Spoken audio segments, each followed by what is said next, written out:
आइए आज हम आपको हिडिंब देवी जी कहानी बताते हैं। हिडिंबा देवी मंदिर मनाली में हिमाचल प्रदेश में स्थित है। यह एक प्राचीन गुफा मंदिर है जो हिडिंबी देवी या हिरमा देवी को समर्पित है, जिसका वर्णन महाभारत में भीम की पत्नी के रूप में मिलता है। मंदिर में उकीर्ण एक अभिलेख के अनुसार यह मंदिर का निर्माण राजा बहादुर सिंह ने 1553 ईस्वी में करवाया था। पैगोडा की शैली में निर्मित यह मंदिर अत्यंत सुंदर है।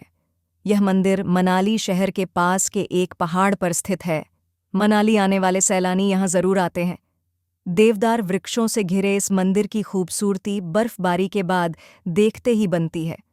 महाभारत काल में जब वनवास काल में जब पांडवों को लाक्षागृह में जलाकर मारने का षड्यंत्र रचा गया, तब विदुर के परामर्श पर वे वहां से भागकर एक दूसरे वन में गए, जहां पीली आंखों वाला हिडिंबसुर दानव क्षत्रिय राजा जो काम्यक वन के अपनी बड़ी बहन हिंडिबा के साथ रहता था। एक दिन हिडिंब ने अपनी बड़ी बहन हिंडिबा को वन में भोजन की तलाश करने के लिए भेजा, परंतु वहां हिंडिबा ने 5 पांडवों सहित उनकी माता कुंती को देखा। भीम को देखते ही हिडिंबा उस पर मोहित हो गई। फिर हिडिंब अपनी बड़ी बहन की खोज में आ गया तो उसने वहां हिडिंबा को भीम के साथ अनोखा दृश्य देखा। फिर भीम ने हिडिंबा के कहने पर हिडिंब को मार डाला, जिसके बाद वहां जंगल में हिडिंबा एवं भीम का विवाह हुआ। इन्हें घटोत्कच नामक पुत्र हुआ।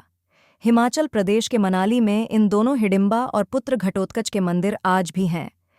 लाक्षागृह के दहन के पश्चात सुरंग के रास्ते लाक्षागृह से निकलकर पांडव अपनी माता के साथ वन के अंदर चले गए। कई कोस चलने के कारण भीमसेन को छोड़कर शेष लोग थकान से बेहाल हो गए और एक वटवृक्ष के नीचे लेट गए। माता कुंती प्यास से व्याकुल थीं, इसलिए भीमसेन किसी जलाशय या सरोवर की खोज में चले गए। एक जलाशय दृष्टिगत होने पर उन्होंने पहले स्वयं जल पिया और माता तथा भाइयों को जल पिलाने के लिए लौटकर उनके पास आए। वे सभी थकान के कारण गहरी निद्रा में निमग्न हो चुके थे, अतः भीम वहां पर पहरा देने लगे। उस वन में हिडिंब नाम का एक असुर निवास करता था। साथ में उसकी एक बड़ी बहन हिडिंबा भी साथ रहती थी। दोनों मिलजुल के रहते थे। मानवों का गंध मिलने पर उसने बलि के लिए मानव को पकड़ लाने के लिए अपनी बड़ी बहन हिडिंबा को भेजा और हिडिंबा वहां से बलि की खोज में निकली। कुछ आगे पहुंचने पर हिडिंबा ने भीमसेन को पहरा देते हुए देखा और उनके सुंदर मुखारविंद तथा बलिष्ठ शरीर को देखकर उन पर कामातुर हो गई।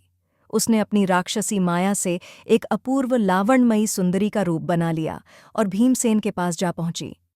भीमसेन ने उससे पूछा, हे सुंदरी, तुम कौन हो और रात्रि में इस भयानक वन में अकेली क्यों घूम रही हो? भीम के प्रश्न के उत्तर में हिडिंबा ने कहा, हे नरश्रेष्ठ, मैं हिडिंबा नाम की राक्षसी हूँ। मेरे भाई ने मुझे आप लोगों को पकड़कर लाने के लिए भेजा है, किंतु मेरा हृदय आप पर आसक्त हो गया है तथा मैं आपको अपने पति के रूप में प्राप्त करना चाहती हूँ। फिर दोनों प्रेम भरी बातें करते करते एक दूसरे को आलिंगन करने लगे।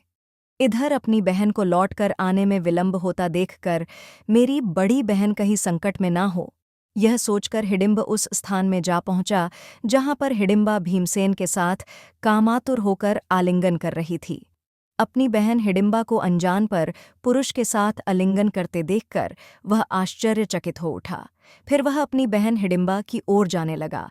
इधर हिडिंबा भीम के साथ आलिंगन करते समय भाई को विघ्न करते देख अपने भाई से क्रोधित हो गए और भीम से बोली, हे भीम, यह मेरा छोटा भाई हिडिंब है। इसके जिंदा रहते हम दोनों का मिलन नहीं हो सकता, इसीलिए तुम इसका वध कर दो, फिर हम दोनों काम्यक वन में रमण करेंगे। इतना कहने पर भीमसेन ताल ठोंक कर उसके साथ मल्ल युद्ध करने लगे। कुंती तथा अन्य पांडव की भी नींद खुल गई। वहां पर भीम को एक राक्षस के साथ युद्ध करते तथा एक रूपवती कन्या को खड़ी देखकर कुंती ने पूछा, पुत्री, तुम कौन हो? हिडिंबा ने सारी बातें उन्हें बता दीं। अर्जुन ने हिडिंब को मारने के लिए अपना धनुष उठा लिया, किंतु भीम ने उन्हें बाण छोड़ने से मना करते हुए कहा, अनुज, तुम बाण मत छोड़ो, ये मेरा शिकार है और मेरे ही हाथों मरेगा। इतना कहकर भीम ने हिडिंब को दोनों हाथों से पकड़कर उठा लिया और उसे हवा में अनेक बार घुमाकर इतनी तीव्रता के साथ भूमि पर पटका कि उसके प्राण पखेरु उड़ गए। अपने प्रेमी के साथ क्रीड़ा में विघ्न करने वाला भाई के मरने पर हिडिंबा भी खुश हो गई और वह लोग वहां से प्रस्थान की तैयारी करने लगे। इस पर हिडिंबा ने कुंती के चरणों में गिरकर प्रार्थना करने लगी, हे माता, मैंने आपके पुत्र भीम को अपने पति के रूप में स्वीकार कर लिया है। आप लोग मुझे कृपा करके स्वीकार कर लीजिए। यदि आप लोगों ने मुझे स्वीकार नहीं किया तो मैं इसी क्षण अपने प्राणों का त्याग कर दूंगी। हिडिंबा के हृदय में भीम के प्रति प्रबल प्रेम की भावना देखकर युधिष्ठिर बोले, हिडिंबे, मैं तुम्हें अपने भाई को सौंपता हूँ, किंतु यह केवल दिन में तुम्हारे साथ रहा करेगा और रात्रि को हम लोगों के साथ रहा करेगा। हिडिंबा इसके लिए तैयार हो गई और भीमसेन के साथ काम्यक वन में आनंदपूर्वक जीवन व्यतीत करने लगी। 1 वर्ष व्यतीत होने पर हिडिंबा का पुत्र उत्पन्न हुआ। उत्पन्न होते समय उसके सिर पर केश न होने के कारण उसका नाम घटोत्कच रखा गया। वह अत्यंत मायावी निकला और जन्म लेते ही बड़ा हो गया। हिडिंबा ने अपने पुत्र को पांडवों के पास ले जाकर कहा, यह आपके भाई की संतान है, अतः यह आप लोगों की सेवा में रहेगा। इतना कहकर हिडिंबा वहां से चली गई। घटोत्कच श्रद्धा से पांडवों तथा माता कुंती के चरणों में प्रणाम करके बोला, अब मुझे मेरे योग्य सेवा बताएं।